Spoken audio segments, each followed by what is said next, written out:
Each week during the season of Lent, I want to prompt you to strengthen or begin a habit on your faith journey that Jesus, by doing something during the week to come on a regular basis. Now, to help prompt and remind you as to what we are doing, we're going to use our hands to do this. First, take your dominant hand, whether you're right-handed or left-handed, and make a fist. Now, all these fingers can't be doing what they can do separately as well as they can do together.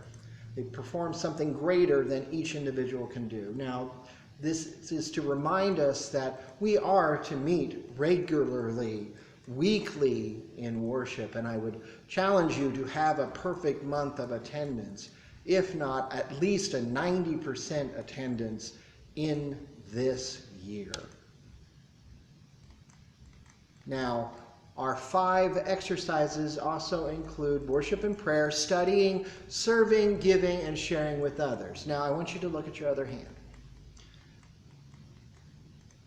Each finger represents the 5 times each day that I'm asking you to strive and work towards to pray on your own.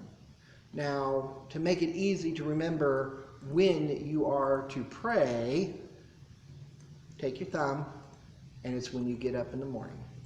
The second finger is at breakfast time. The third is at lunch.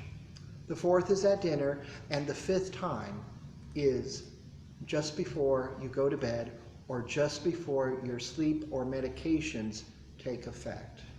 So, morning, during the meals. Now, you might be asking yourself, now wait a minute, how can I do prayers in public over meals? It's very simple. You don't have to make it elaborate. Like I said in the earlier sermon, thank you is all that's needed. Just to bow the head with the meal presented. Thank you.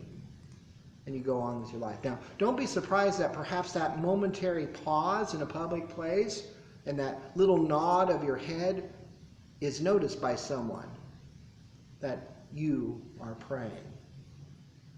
Now, perhaps the struggle is not when to pray, but really about how to pray. Now, I have a 5-fold finger pattern that has worked for me for years now.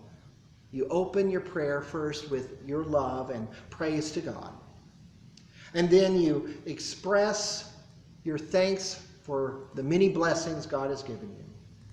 Then you confess your sins and ask for forgiveness. And then you ask for God's help and blessings for yourself and others, usually others and then yourself. And then finally, you offer yourself to God and invite God to use you in what ways God is calling you to fulfill His purpose or will.